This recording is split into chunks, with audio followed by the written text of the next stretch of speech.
ناظرین 1400 سال پہلے مکہ کی وادیوں میں انسان خود کو بھول چکا تھا، ظلم طاقت تھا، عورت کمزور تھی اور انصاف ایک خواب تھا۔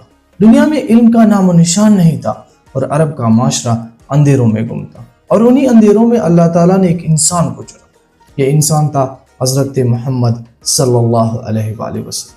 نبی اکرم صلی اللہ علیہ وآلہ وسلم مکہ کے شمال میں واقع ایک پہاڑ جبل نور کے اندر غار حرا میں جایا کرتے تھے۔ یہ وہ مقام تھا جہاں وہ دنیا کے شور سے الگ ہو کر اللہ کی نشانیاں دیکھتے، اور پھر وہ وقت آیا جس نے انسانیت کی تقدیر بدل دی۔ جب نبی اکرم صلی اللہ علیہ وآلہ وسلم غار حرا میں تھے، اچانک ایک روشنی نمودار ہوئی۔ ایک فرشتہ جبرائیل امین اللہ کے حکم سے نازل ہوا۔ فرشتہ قریب آیا اور کہا، اقرا، پڑھو، اقرأ باسم ربک الذی خلق، اقرا بسم ربک الذی خلق، پڑھو اپنے رب کے نام سے جس نے پیدا کیا۔ یہ تھی قرآن کی پہلی آیت۔ یہ وہ لمحہ تھا جہاں وحی کا دروازہ کھلا اور آسمان نے زمین سے کلام کیا۔ ناظرین، پہلی وحی سن 610 عیسوی میں رمضان کی ایک رات نازل ہوئی۔ اس وقت نبی کریم صلی اللہ علیہ وآلہ وسلم کی عمر 40 سال تھی۔ یہ واقعہ غار حرا میں پیش آیا۔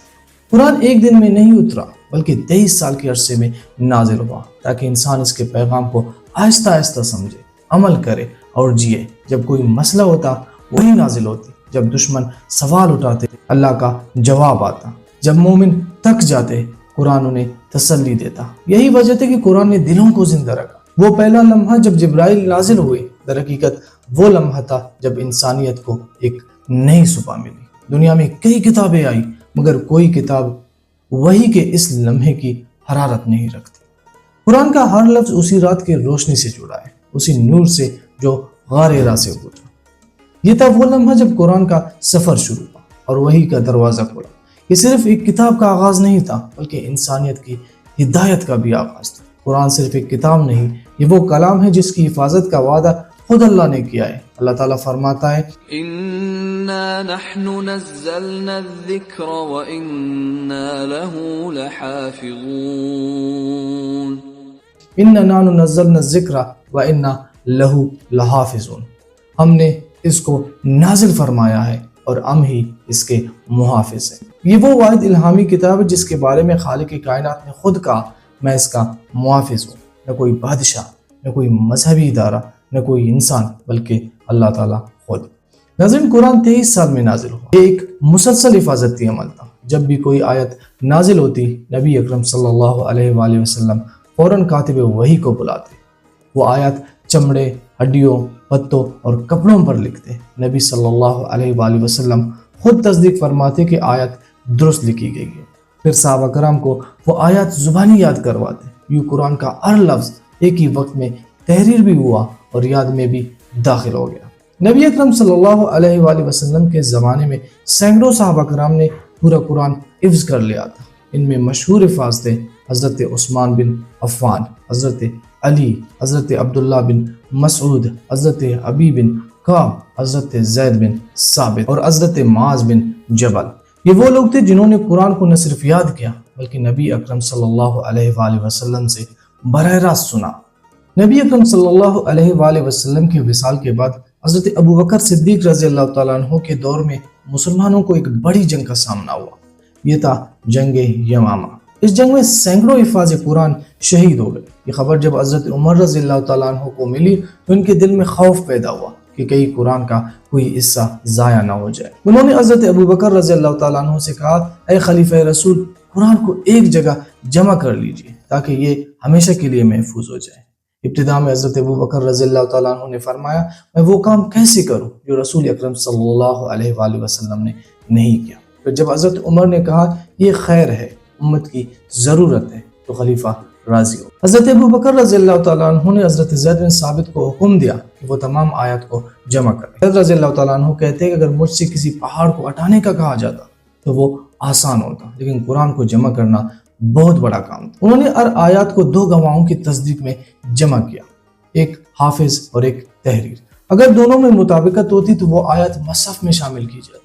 یہ قرآن کا پہلا مصحف مکمل ہوا جسے مصحف صدیقی کہا جاتا ہے۔ یہ حضرت ابو بکر رضی اللہ تعالیٰ عنہ کے پاس رہا، پھر حضرت عمر کے پاس، اور آخر میں حضرت حفصہ رضی اللہ تعالیٰ عنہ کے پاس رکھا گیا۔ یہ وہ لمحہ تھا جب قرآن کی تحریری حفاظت مکمل ہو گئی، اسلام پھیلتا گیا اور لوگ مختلف لہجوں میں قرآن پڑھنے لگے۔ اسی وقت حضرت عثمان نے ایک نیا مرحلہ شروع کیا۔ انہوں نے زید بن ثابت اور دیگر قریشی قاریوں پر مشتمل ایک کمیٹی بنائی۔ انہوں نے مصحف حفصہ کو بنیاد بنایا اور ایک سرکاری معیار کے مطابق قرآن لکھا، پھر اس کے 7 نسخے تیار کروا کر دنیا کے مختلف علاقوں میں بھیجے، مکہ، مدینہ، کوفہ، بصرہ، شام، یمن اور بحرین، تاکہ امت میں ایک ہی قرآن رہے۔ یہ تھا مصحف عثمانی۔ آج جو قرآن پوری دنیا میں پڑھا جاتا ہے وہ اسی عثمانی مصحف کا تسلسل ہے۔ 1400 سال گزر گئے، نہ ایک حرف بدلا، نہ ایک نقطہ۔ قرآن صرف کتابوں میں نہیں بلکہ دلوں میں محفوظ ہے۔ دنیا میں لاکھوں حافظ قرآن موجود ہے، پاکستان، مصر، انڈونیشیا، نائجیریا، جہاں بھی جاؤ قرآن لفظ بلفظ ایک جیسا ہے۔ اگر فرض کرو کل پوری دنیا کے قرآن جل جائے تو اگلے دن ہزاروں حافظ اسے دوبارہ لکھ سکتے ہیں۔ یہ معجزہ کسی انسان نے نہیں کیا، یہ اللہ تعالیٰ نے خود ترتیب دیا۔ قرآن کی حفاظت نہ کسی سلطنت کے بل پر ہوئی، نہ کسی بادشاہ کے حکم سے، بلکہ اللہ کے وعدے سے۔ یہ وہ واحد الہامی کتاب ہے جس کے الفاظ، ترتیب اور لہجے تک محفوظ ہیں، اور یہی وہ وعدہ ہے جو 1400 سال سے قائم ہے اور قیامت تک قائم رہے گا۔ اللہ تعالیٰ فرماتا ہے کہ ہم نے قرآن نازل کیا اور ہم ہی اس کے محافظ ہیں۔ یہ وہ کتاب ہے جس کا محافظ خود رب کائنات ہے، نہ کوئی لفظ بدلا، نہ مفہوم مٹا۔ یہ کتاب وقت کے طوفانوں سے گزر کر بھی پہلے دن جیسی روشن ہے۔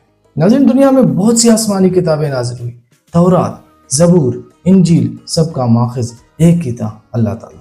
پھر سوال یہ ہے، اگر سب اللہ کی طرف سے تھی تو تحریف صرف انہی کتابوں میں کیوں ہوئی، اور قرآن کا کیوں آج تک ایک لفظ بھی نہیں بدلا؟ یہ کوئی جذباتی بات نہیں، یہ تاریخ کا فیصلہ ہے۔ ناظرین، تورات حضرت موسیٰ علیہ السلام پر نازل ہوئی اللہ تعالیٰ کی شریعت کے طور پر، لیکن جیسے ہی وہ وفات پائے اس کی امت نے اپنے نبی کے کلام کو محفوظ نہ رکھا۔ بابل کی تباہی کے بعد یہودیوں کی مقدس کتابیں جلا دی گئی اور صرف زبانی روایات باقی رہ گئی۔ صدیوں بعد جب بنی اسرائیل دوبارہ جمع ہوئے، انہوں نے یادداشتوں اور کہانیوں کی بنیاد پر تورات دوبارہ لکھی۔ یہ دوبارہ تحریر شدہ کتاب تھی جس میں تاریخ، عقیدہ اور قصے سب مکس ہو گئے۔ آج تورات کے کئی ورژن موجود ہیں، جن میں ہیبریو تورا، سمیرٹن تورا، گریک سیپٹاجنٹ، تینوں میں فرق ہے۔ کوئی ایک نسخہ اصل کہلانے کا حق نہیں رکھتا۔ ناظرین، عیسیٰ علیہ السلام پر انجیل نازل ہوئی، اگر وہ اپنی قوم کے ہاتھوں ظلم و مخالفت میں چلے گئے۔ ان کے بعد کوئی تحریری نسخہ موجود نہ رہا۔ ان کے شاگردوں نے کئی دہائیوں بعد عیسیٰ علیہ السلام کی باتوں کو یادداشت سے لکھا، اور یہ تھی 4 انجیلیں، جس میں میتھیو، مارک، لیوک، جون، سب عیسیٰ علیہ السلام کے بعد لکھی گئی، اور ہر ایک میں مختلف الفاظ، مختلف ترتیب، مختلف نظریہ۔ مثلا ایک کہتی ہے کہ عیسیٰ کو سلیب دی گئی، دوسری کہتی ہے کہ وہ آسمان پر اٹھا لیے گئے، ایک میں نسل نامہ کچھ اور دوسری میں کچھ اور۔ یہ وہ تضادات ہیں جنہیں خود عیسائی علماء بھی تسلیم کرتے ہیں۔ ناظرین، حضرت داؤد علیہ السلام پر زبور نازل ہوئی، یہ نعمتوں، دعاؤں اور مناجاتوں پر مشتمل تھی، لیکن نہ اس کا اصل نسخہ موجود رہا اور نہ سند۔ جو سام موجود ہیں ان میں سے کچھ داؤد کے دعائیں ہیں، کچھ بعد کے لکاریوں کی ایک مکس کلیکشن بن گئی، اس میں الہی وحی اور انسانی نغمے ایک ساتھ جڑ گئے۔ ناظرین، قرآن اللہ تعالیٰ کی آخری وحی ہے، لیکن اس کی خاص بات صرف یہ نہیں کہ آخری ہے، بلکہ یہ ہے کہ اللہ تعالیٰ نے اس کی حفاظت خود کی۔ اللہ تعالیٰ فرماتا ہے کہ ہم نے یہ ذکر نازل کیا اور ہم ہی اس کے محافظ ہیں۔ یہ اعلان ایک چیلنج تھا، وقت کے لیے، انسانوں کے لیے، تاریخ کے لیے، اور 14 صدیوں بعد تاریخ نے گواہی دی، قرآن کا ایک حرف بھی نہیں بدلا۔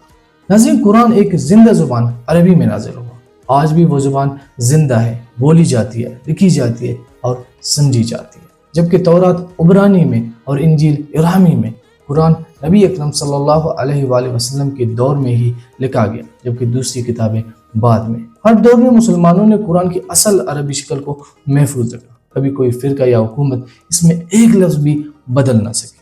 تورات بدل گئی، انجیل بگڑ گئی، زبور مٹ گئی، مگر قرآن آج بھی قائم ہے، کیونکہ یہ آخری پیغام ہے۔ یہ وہ کلام ہے جسے مخلوق نہیں، خالق نے خود لکھوایا۔ جب یہ کلام نازل ہوا تو صرف انسان نہیں لرزا، دلوں کی دنیا بدل گئی۔ یہ وہ کتاب تھی جس نے غلاموں کو رہنما بنایا، یتیموں کو بادشاہوں سے زیادہ عزت دی، اور عورت کو وہ مقام دیا کہ دنیا نے پہلے کبھی نہ دیکھا۔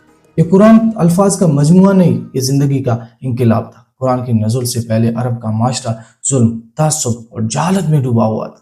عورتوں کو زندہ دفن کر دیا جاتا تھا، غلاموں کو جانوروں سے بھی کم سمجھا جاتا تھا، طاقتور کمزور کو کچل دیتے تھے، سود، شراب اور انتقام عام بات تھی۔ یہ وہ معاشرہ تھا جس میں انسانیت مر چکی تھی، اور پھر قرآن آیا اور کہا ہم نے بنی آدم کو عزت دی ہے۔ یہ پہلی بار تھا جب دنیا نے سنا کہ انسان مقدس ہے، خواہ وہ کالا ہو یا گورا ہو، آزاد ہو یا غلام۔ یہ وہ لمحہ تھا جب انسان نے انسان کو پہچانا۔